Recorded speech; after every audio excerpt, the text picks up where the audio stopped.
All right.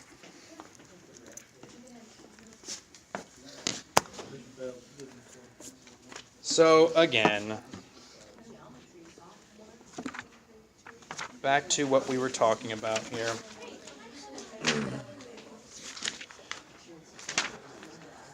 All right, so on page 815, there's not really anything that we're going to do together, okay? We're just going to kind of get introduced to this section. We're going to add a few more relationships between segments and circles today. Whoa, there you go. And then tomorrow we'll do a few more angle relationships in circles. And then we'll finally, well, after that we'll be done covering what we need to cover. And then Thursday review, Friday test. Okay? All right, so segment relationships in circles. We've already looked at some segment relationships. For example, right, we know that a diameter is twice the radius, right, of the circle, or that the radius is half the diameter for a circle. Okay, but there's some other kind of relationships that show up too. So what are the relationships between the segments in circles? Okay, for example, if we have chords, how do chords relate to each other, right? Or how do like tangents and chords relate? Or how do tangents and secants relate? All that stuff. Okay, I don't think we're going to actually worry about how tangents and chords relate, but tangents and tangents and tangents and secants, yes. So we'll turn the page actually over to 816, look at our first theorem. Okay. We're going to learn 3 theorems today, but really you only need to remember like 2 of them, okay? There's 2 different kinds, and this is the first one. Okay, if 2 chords intersect inside a circle, which I'm thinking to myself, how could 2 chords not intersect? Oh, I guess they would be parallel to each other inside the circle. Never mind, okay. If 2 chords intersect inside a circle, then the products of the lengths of the segments of the chords are equal. Okay? That is confusing. What it's really saying here is when you have 2 chords that intersect inside your circle, okay, CE, which is part of the full chord CD, right? So CE times ED, the other part of that same chord, is equal to AE times EB. CE times ED equals AE times EB. So part times part equals part times part. That's it. And there it is right there. Okay? I'm going to put it in like the way I kind of say it sometimes. So part times part equals part times part. Okay? Notice we're using the parts from the same chord. So it's CE times ED.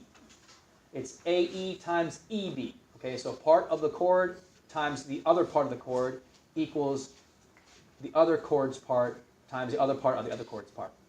Okay? All right, so part times part equals part times part. That one's pretty easy, straightforward. So again, let's jump right in here to a problem. Right? If you look at example 1, letter A here, you'll see our little diagram on page 817. All right, you see we have 2 chords, right? C, D, A, B, and they intersect at point E. All right? So we're going to do 6 times 2. See right there, 6 times 2 equals 3 times x. So 6 times 2 is 12. Divide both sides by 3, you get x is 4. Easy peasy, right? Okay?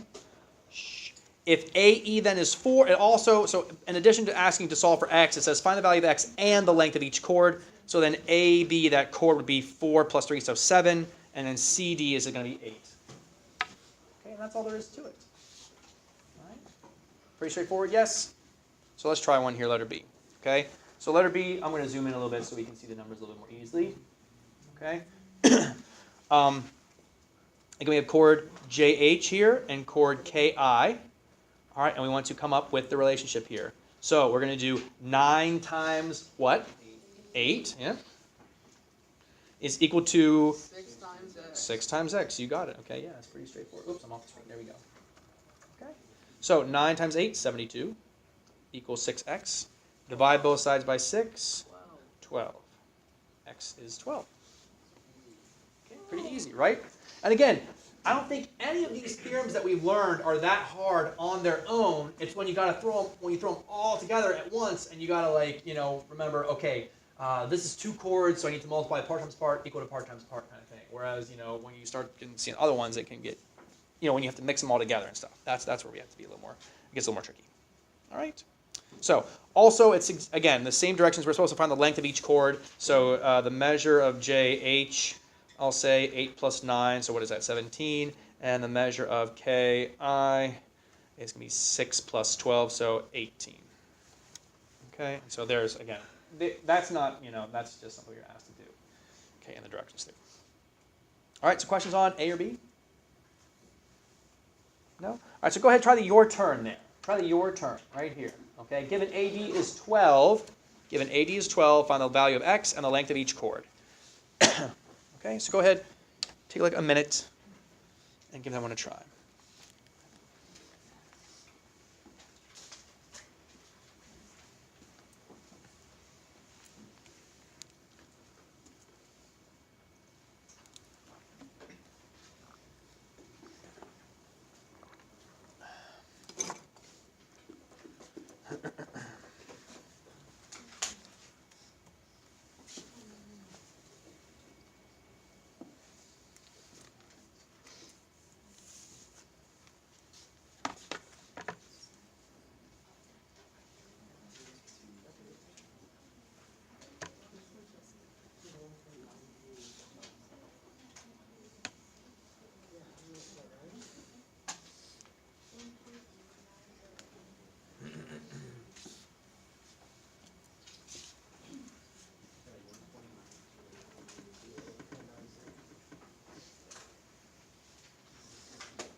Okay, let's go to Alex D.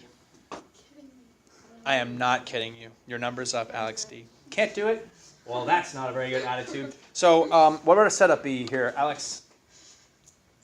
What times what equals what times what? Couldn't tell me? So again, remember it's part times part. So I see one chord right here, right? So it would be what times what?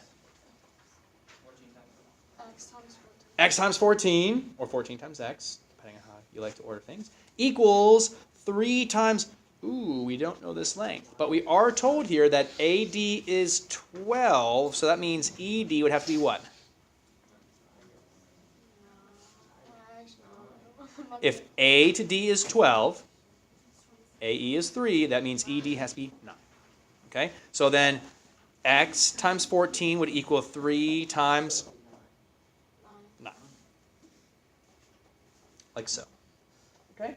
So 14x equals 27. Divide both sides by 14. You get 27 over 14, which as a decimal, 1.93? Yeah. Okay, approximately 1.93. Okay? I would suggest, though, because we're in an equation setting, we're really looking for precise values, I would suggest just leaving it at that improper, I hate when I circle. Leaving it at that improper fraction. Okay, 27/14. Yes. Yeah. If 80 is 12, then how's it 27? So be careful here. This is a product of the two parts, so it won't be the sum. So like this is just 3 times the 9 there. So it's not the length of AD we're finding, it's just a product of the two pieces, that's all. Okay, yeah. I see what you're saying though, but yes. AD is 12, but it's 3, we want to do part times part. Okay, we're multiplying here, because that's the relationship that we've got. Okay, all right. Any other questions on that? All right, so moving on, let's take a look here at the next theorem here, okay? And in order to understand the next theorem, we'll have to learn a new vocabulary word, secant. Secant, S-E-C-A-N-T, okay? Secant is related to tangent, all right? So a tangent line intersects the circle how many times? Once. A secant line intersects the circle how many times? Twice, okay? 2 times. All right, so tangent is like really a more special kind of line because it's a line that only intersects a circle at exactly 1 time. To intersect a circle at 2 points, it seems kind of a lot easier to do, right? Because just about any old line would intersect the circle at 2 points. Okay, so a secant is that. Now, just like that tangent line, right? We also had those trig functions. If you remember, we had sine, we had cosine, and we had tangent. Okay, and we have the word tangent. That means a line that intersects a circle at 1 point, right? Same thing with secant here. It turns out secant is related to cosine, but again, the relationship between the idea of secant here and the idea of secant here, I mean, there is a relationship. You don't need to worry about it right now, okay? But later in your mathematical career, you'll learn about secant, cosecant, and cotangent.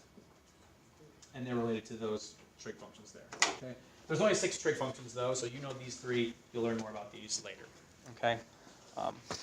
Anywho, back to this. So, a secant line, okay, like we've got here, a secant segment, I guess we could say.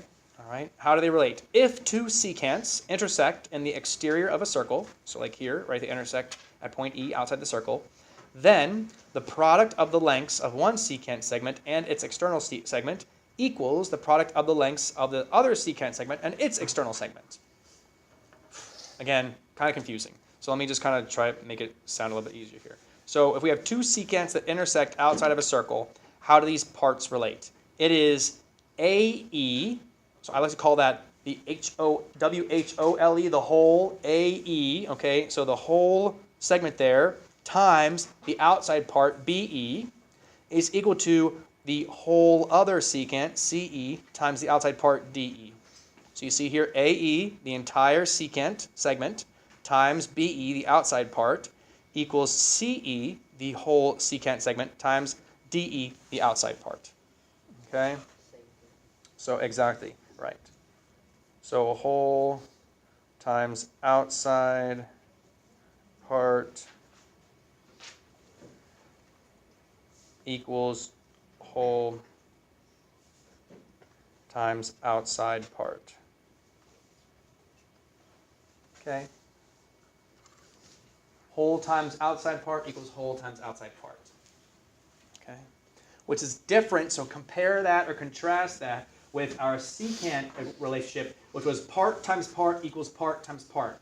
Here for this one, it is whole times outside part equals whole times outside part. We're not going to prove that, okay, so we're going to skip through this proof here down at the bottom. We're just going to jump into some problems. So if you would, go ahead to page 819. All right, and we'll take a look at this one here first they give us. Okay, so again, for example 3, it just says find the value of x and the length of each secant segment. Okay, so we'll do that here. All right, so you can see here's our circle with 2 secant segments. All right, we're going to do the the whole length. Now, what is the whole length here? 5 plus x. Exactly right. We have to add this 5 and this x part together for 5 plus x, and you can see it right there. Okay, times the outside part. Outside part's 5. So 5 plus x times 5 equals the whole length here. What's the whole length here? 12, 6 plus 6, and then times the outside part of 6. Okay? So then we would distribute the 5. 5 times 5, 5 times the x, so we get 5x plus 25, equals 12 times 6 is 72. Subtract 25 from both sides, divide both sides by 5, you get x equals 9.4. I know it can be uncomfortable for some of you guys to get like decimal or fraction answers. You immediately assume that you're wrong or that you made a mistake, right? But it's happened a couple times here, okay? So just, be careful, right? But it is possible here for us to get fraction answers. And really for any equation, it's possible to get a fraction answer. It's just we do a very bad job as math teachers of only giving you nice numbers and stuff like that. All right. So let's take a look here, letter B, and try this one out. All right. So, Thomas, what is the whole length here of this secant PS? 14. Times, what's the outside part of PS? Oops, off the screen. Go ahead, Thomas. 6, the part outside the circle, yep. I know I'm not using very precise geometrical terms here, but it's the right idea. All right, Charlie, how about for the other one? What would be the entire length of PU? 7x. Do you mean 7 times x or 7 plus x? Sorry, no. Plus x. 7 plus x. Times, again, what's the outside part? 7. 7. So there's our setup. Okay? 7 distributes, and so we're going to get 7x plus 49. If you'll permit me, I also flipped around the x's and the 7's there. 14 times 6 is going to be 84. I think. Yes, okay. And now we'll solve, right? So subtract 49 from both sides, and we get 35 equals 7x. Divide both sides by 7. X is 5. Okay. So again, that setup is like half the battle, right? You guys can solve this algebra, no problem. All right? You can solve that algebra, no problem. It's more the setup, right? Making sure you set it up correctly. All right. And of course, we were also asked to find the length of each secant segment here. So the segment SP is 14. Segment UP, or PU, I'm going to use PU. 5 plus 7 is 12.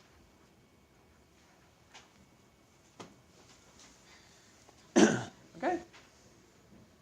Questions on any of that? All right. If not, then please try those two at the bottom there. 6 and 7, please. Give those two a try. Okay. I could call on anyone, so make sure you give it a shot. Okay. Number 6 and 7, please.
Like 1 more minute here. 1 more minute. 1 more minute.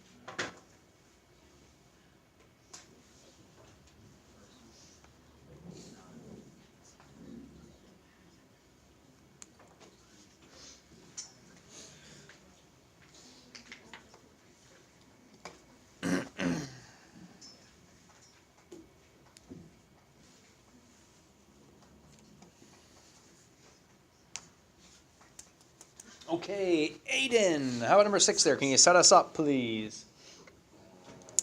10.4 times 5 is equal to 4 plus x times 5. Okay, looks good. Great setup there. Okay, so let's see here. 10.4 times 5 is going to be 52. And then we get 16 plus 4x, so we'll subtract 16 from both sides there. Ended up with 36 equals 6. Oops, 4x. Divide both sides by 4, x is 9. Is that what you got? Okay, good. X is 9 there. All right. And of course, if you didn't do this, it's not a big deal, but we do want to make sure we are answering the question that's being asked. We also want to find the length of each secant segment. So PR is going to be 10.4, and the measure of PT is going to be 13. Okay, it did ask for those, so we don't have to answer the questions that are asked. Okay, thank you, Aiden. Very good, sir. Let's go to Chris. Chris, were you able to set up number 7? No? Okay. Can you get us started at least, you think? I mean, for example, what's the entire length here of secant HL? So careful, not part times part. What's the full length? 10. From HL is 10. Times what's the outside part? 6. Okay. Equals.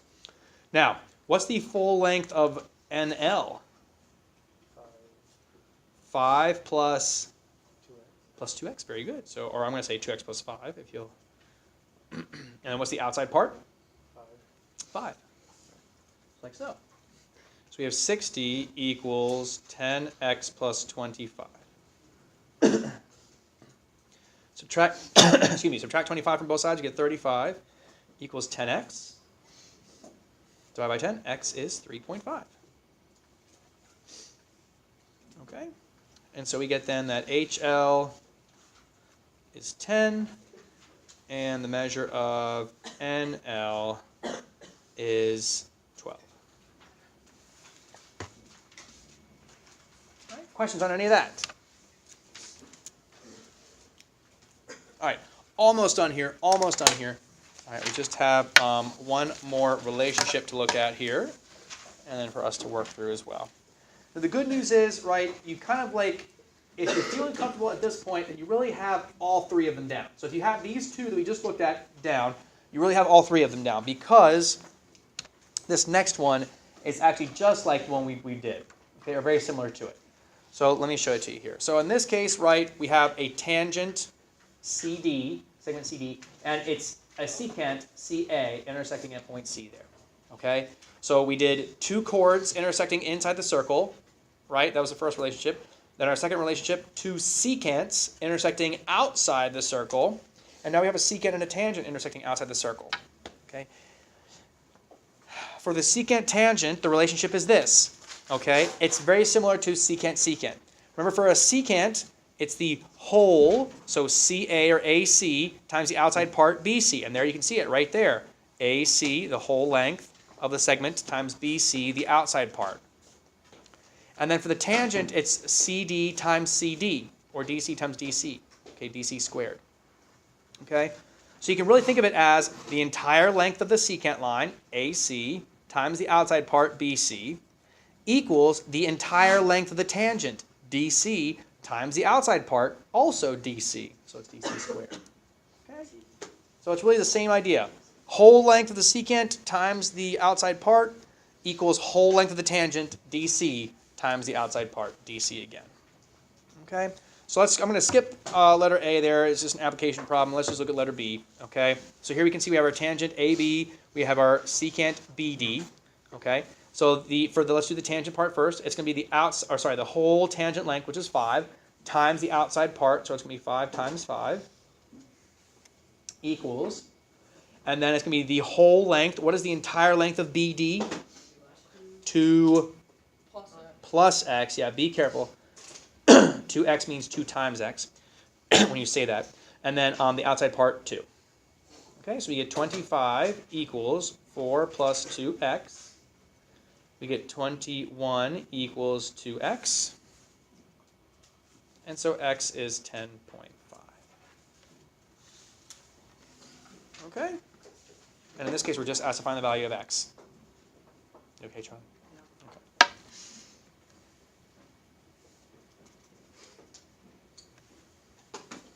Questions on that? 10.5. Easy peasy. All right. Turn the page then to 9 and 10. I'd like you to work through those two. All right, there's two for you to try there, where they both have a secant and a tangent. All right, give those two a try. And then we'll go over one more problem, and then I'll get you guys started on your assignment. Okay.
Try to identify those secants, identify those tangents.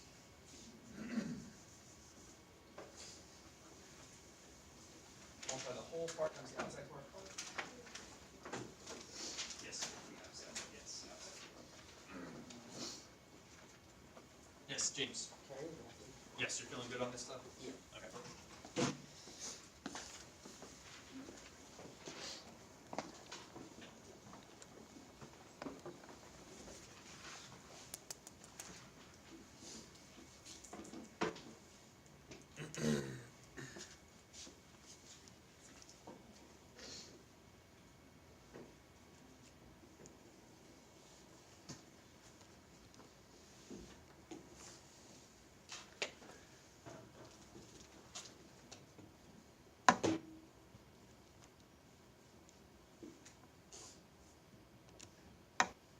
Okay.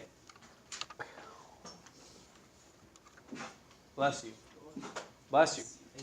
So here are two answers. Okay, 400 for number 9. Number 10, 6.3 approximately, or square root of 40 precisely, or 2 square root of 10 precisely.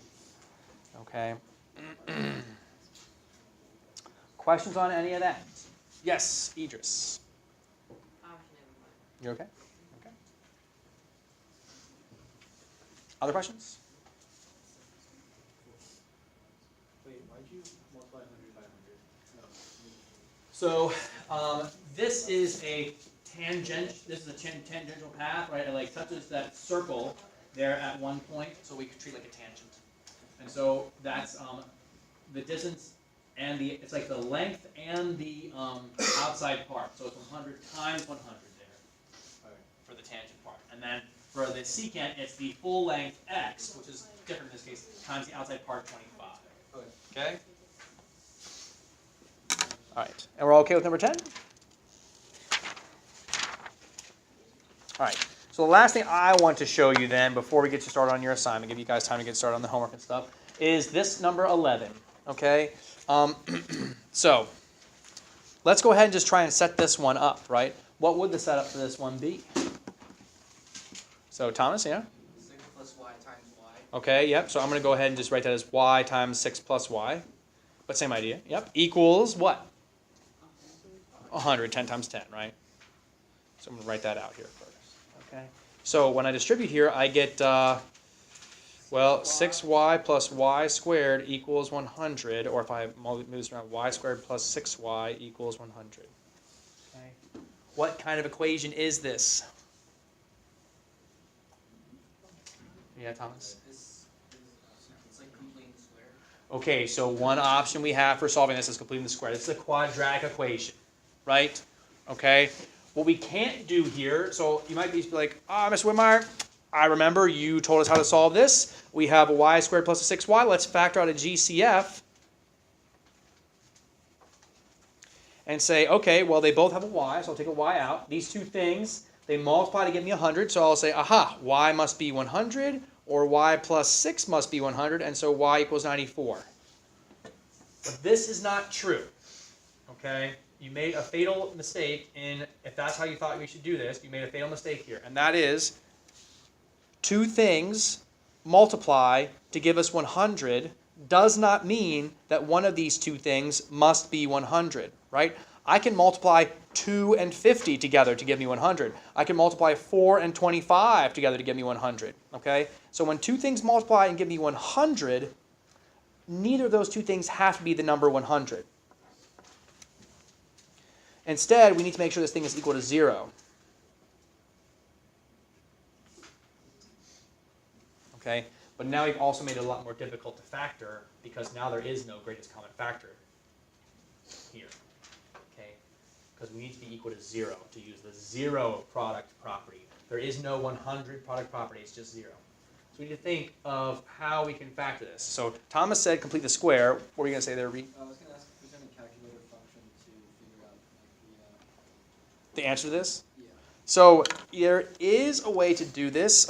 There's one way that kind of quickly comes to my mind is you could use your graphing, right? So you want to know, like you would graph this in your y equals, and you then look on your graph for where it crosses the x-axis, where it was 0. Okay, so you could graph this on your graphing calculator and then locate the zeros of that graph. Okay, would be a parabola. That's an option. That's another option as well. Okay, completing the square is an option here. So let's just do that. Let's just complete the square. So I'm actually going to move the 100 back over here. Leave some space, like so. If you guys remember how to complete the square. All right. We need our two numbers here to add up to make 6, right? So what two numbers are those going to be? 3 and 3, right? But of course, for this thing to like multiply out correctly, what number do I need here? What's missing? A 9. Okay, so 100 plus 9 is 109. So we can say y plus, y plus 3 squared equals 109. Now, when we do this completing the square part, we create this perfect square, but now how do we go about solving this? What should we do to both sides at this point? Square root both sides, that's right. So you go y plus 3 equals, and we're in an equation setting, so we need to put plus or minus the square root of 109 here. And then we'll subtract the 3 over, so you get y equals negative 3 plus or minus the square root of 109. Okay.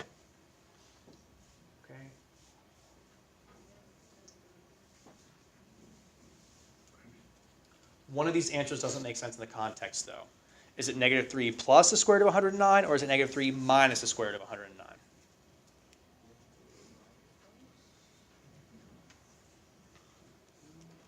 Well, let's take a look here. If I take negative 3 and add the square root of 109, I get this. If I do negative 3 minus the square root of 109, I get this. Which one of these doesn't make sense in context? The negative 13.4, right? Because we can't talk about having a negative segment length. And so if we're just solving this equation without context, there would be two solutions, negative 3 plus root 109, negative 3 minus root 109. Since there is a context, the answer is the positive solution. So that's that one. Okay, that's our answer, negative 3 plus the square root of 109. Okay.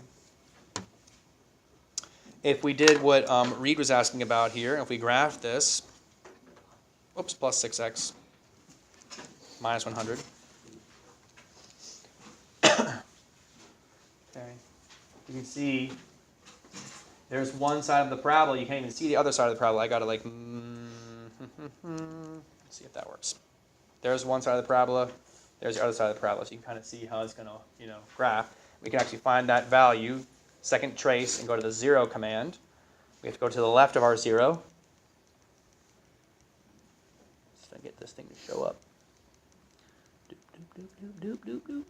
There it is. Okay, to the left of my 0, and I'll go to the right of my 0, and then I'll go in towards the 0 to guess and hit enter, and then there it is, 7.440365. 7.440306. Is that always going to be an acceptable answer? Or do you want to not? It really depends. The directions here don't say, a certain kind of format, so a decimal would be acceptable. Okay, decimal would be acceptable. All right. Questions on any of that? It's a little crazy. We haven't done a whole lot with quadratics, but again, I figure it can't hurt to show you because you will definitely see it again in Algebra 2, okay, and pre-calculus and calculus, depending on how far you guys decide to go and stuff like that. All right. Good time. Something to look forward to, Yeah. Something to look forward to. Some of you guys only have to wait till next semester to see that, okay? It'll make more sense then, though, because it'll be all in the context of the right stuff.